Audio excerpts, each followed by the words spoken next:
नायिका रे अरे भैया कलाई माला तनी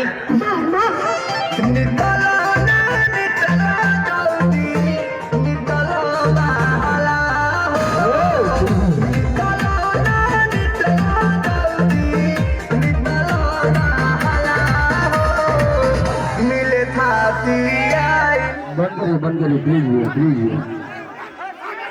अरे छोड़िए बंद करिए भैया अरे छोड़िए ना भैया। अरे बैठिए भैया बैठ जाइए, जाने दीजिए। अरे आज उनके जो है कि बच्ची की बर्थडे है, आप लोग संदिग्ध हो गए, योगदान देकर देखेंगे उतना ही कला के योगदान मिलेगा।